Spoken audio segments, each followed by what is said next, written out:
Hi everyone, Billy here from My Dad the Trader, and welcome back to the discussion around how do we preserve our capital. In today's section, I'm going to be focusing on the ability for us to always maintain a certain profitability ratio. In other words, we want to make sure that we bank the statistics of the trades that we enter. So just to recap, the biggest risks that we've identified is that as a trader, you never want to be wiped out by a single market event. So you're never going to expose yourself to such an extent that that one event can completely wipe out your capital. And the second point is that we need to make sure that we don't take profits too soon. This is a critical ratio that we're going to be delving in today, and it boils down to the fact that we want to make sure that the money that we win on our winning trades recovers more than the amount lost on all our losing trades. And then the section that follows in the next video will cover how do we make sure that our overall trading capital is always maintained and protected. So let's look at the second part of our three-pronged series on how to manage risk. You'll recall that there are three tools professionals use to manage risk, one being the percentage of risk per trade, the other one is the trade statistics themselves, and the max drawdown level of the overall portfolio. So in this section, we're going to be covering how to look at the trade statistics that's underlying to every trade we want to consider. The two aspects we're going to be focusing on is what's known as the risk-reward ratio, and in conjunction with that, the historical win rate. What I found quite often is that people are blinded by the fact that once they've determined that a trade has a certain risk-reward ratio that appears to be positive, that they throw all caution to the wind and just trade the trade regardless. And I hope to show you through this example that that actually is quite a dangerous strategy to follow. The historical win rate becomes a crucial part of this equation. In order for you to properly analyze a trade, you need to understand how accurate is your trading strategy. Now, the most efficient way that one can do that is by keeping a logbook, in other words, a trading journal, of all your trades that you put on. Now, I don't easily recommend or endorse anybody, but I really want to advise anybody who does not have a trading journal to look at Edgewonk. Now, Edgewonk is probably one of the best trading journals I've personally seen. The two traders that developed Edgewonk is phenomenal traders. I've got a lot of respect for them, and I think they do a fantastic job educating people. And the type of stuff that they've put into this trading journal really makes the price worthwhile. It's a little bit expensive, but trust me, it's probably the best money you'll ever spend, especially when starting out as a trader, because you really want to understand what is it that drives your decisions to trade, and then afterwards be able to analyze to see if you're on the right track. This trading journal will also be the thing that shows you your historical win rate on the trades that you've taken to date. So let's start with an example. Now let's pretend that you're faced with this particular trade. Now I'm not going to discuss how you got into the trade or what signals is indicating that there's a possible trade setup. I'm just pretending we've moved past the point, we've identified a trade, and now we want to implement this trade. So in this particular example, we've identified that we can go short this instrument at 1.13. The stop loss level that we want to put in is 1.1325, and we intend for this trade to have a minimum profit target of 1.1225. So the first thing to do in this instance is now to evaluate what is the proper risk-reward ratio of this strategy. And what I've done is I've created this little calculator for you to use. And I'll share all the download links for this so that you can have it for yourself. Very, very quick and easy way to analyze trades. And we're going to be punching all the details of this anticipated trade into this calculator, and then it's going to quickly show us whether or not the trade is worth doing or not. Okay, so let's go to the calculator and punch in the dynamics of the trade setup that we've just observed. So the deal entry price we said was 1.13. We anticipate a profit take level of 1.1225, and we said that the stop loss level is 1.1325. Now immediately what you'll see here that jumps out at people is, look at the fantastic risk-reward ratio. It's got a risk-reward ratio of 3. Now this is where most people blindly stare at that number and say, wow, fantastic. For every one risk unit that I use to do the trade, I stand to gain 3 times as much. And without looking at anything else, they just blindly jump into the trade and hope that their strategy works out in the end. Now, this is the exact reason why I'm saying You cannot look at risk-reward ratio in isolation without taking into account your own unique strategy's historical win rate. And this is, for example, something you'll get from your trade journal. Look at this statistics here. Even though this strategy has a fantastic risk-reward ratio, in order for you to be consistently profitable, and I'll explain to you with a little numbered example after the fact, you need a minimum win rate of 25%. Because if you just win out of this particular example, if your win rate is 20%, it means that out of 100 trades, 20 trades are profitable, 80 trades are negative.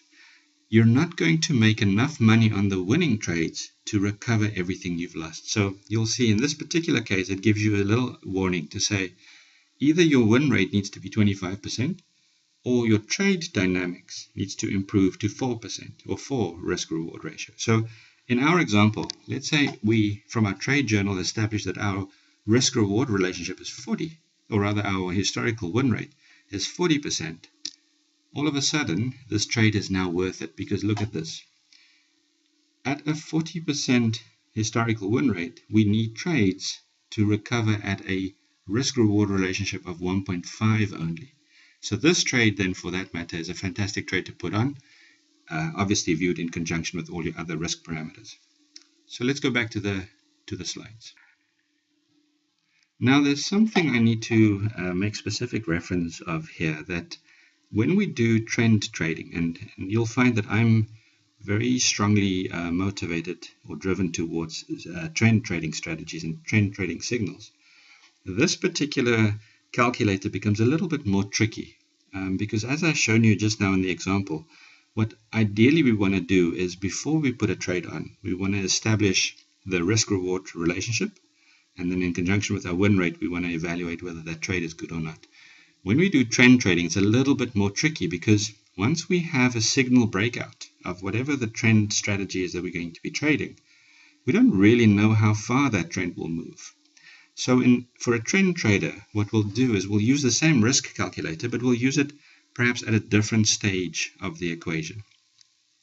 Now let's look at this particular trade. So in this example, we have a short entry that's triggered as a result of price moving through, let's say, a very strong moving average, historical moving average that's there.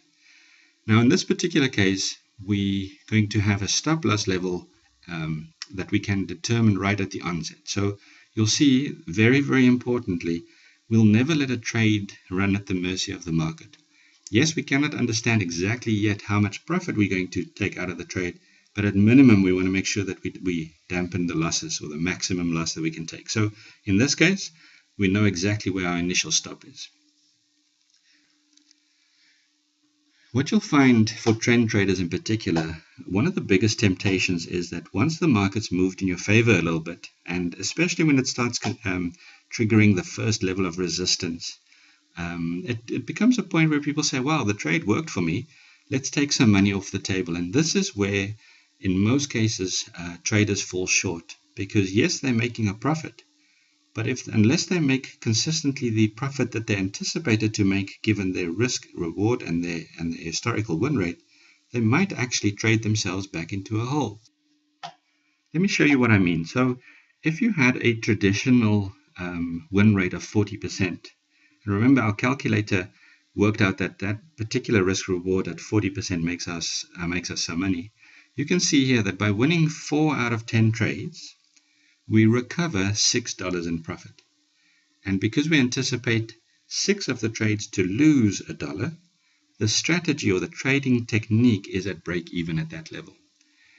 But you see the trick there being, we need to make at minimum $1.5 for every winning trade. Otherwise, we run into trouble. Just look at this example where the win rate still remains 40%. So in other words, we haven't changed the number of winners. All that happens now is, as the deal becomes profitable, we are triggering the profit take too soon. So in other words, you don't let the statistics run out and bank as much profit as we require. We have an itchy trigger finger, and once we see a profit, like I said, maybe it's a consolidation level or something, you're almost motivated to take your profit and run. Look at this. Even though you win 4 of the trades, so your win ratio remains the same, because you're not recovering all the money that you anticipated, slowly but surely, even though you're winning, you might still be deteriorating your overall capital portfolio. So as a trend trader, what we will then rather do is say, instead of that temptation to take profit, let's make sure that that profit take level is in fact the correct level where we can start considering taking the profit or not. So we'll punch the numbers in the calculator, and we might come up to a point where we say, oh, hold on a second. That minimum profit target, in order for our strategy to work, our overall strategy, needs to be at that level, which then shows us the proper risk-reward relationship in conjunction with our win-loss ratio, so that overall now our stats are working. Okay, so you can see as a trend trader, we're going to use this model of win rate and risk-reward ratio a little bit different, purely because we don't know how far the trend is going to run. And as a trend trader, ultimately what you want to do is you want to stay in the trend as long as possible. So now what will happen? Now that we have a minimum target level, when we get to that level, and again, as a trend trader, we won't automatically just exit. We won't just say, okay, we now reached the level, we can now close the position. What we'll do is at that point, you'll reevaluate the signals of that trend at that stage.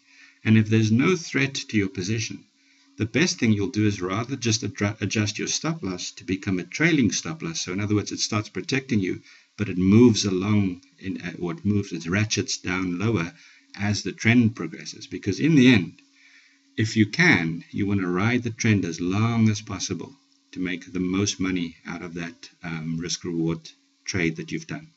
So you can see as a trend trader, we will still focus on the risk-reward ratio along with our historical win rate, but we will do so more as a measure of what is an optimal level to start taking profit. Obviously, once we have the stop loss in place, if the trend kicks us out, if the trend didn't materialize, that's fine. That's one of the losing trades that we've banked on in any event. Okay. So I think the point I wanted to get out of all this discussion is for you to start thinking in terms of risk units. And this risk units sits on a scale. What matters is your profit units needs to be larger than your risk units, because in that instance, even though you only hit, say, 4 or 5 out of 10 trades as a positive, that you make sure that the profit that you generate there outweighs the losses that you take on all the other trades. And once you understand this, it also becomes easier to trade, because now by expecting losses, you're no longer afraid or get afraid as soon as they appear in your portfolio. By having this mindset, you can also withstand more losing trades relative to the winners, because you're going to ensure that you don't take your profits too soon. And in fact, ideally, when you're a trend trader, every now and then, you'll find a trade that banks 10 times the amount of risk units. So even though you're only planning on, let's say, 1.5 times or 2 times or even 3 times, because you're letting the trend run in your favor, you might actually bank a very, very significant profit for you. And that's how the mega traders get rich. So in summary, the risk-reward relationship cannot be viewed in isolation. You need to look at both the risk-reward relationship and the win rate when you pre-select your trades. And then don't forget the first rule of risk management, that irrespective of the numbers that these statistics throw at you, you're never going to risk more than 1% of your available capital. Okay, so you basically now have the 2 driving forces of a decision-making process. The rest that we're going to look at, the third part of this risk management equation, is just an overall safety net to make sure that we don't let anything slip through the cracks.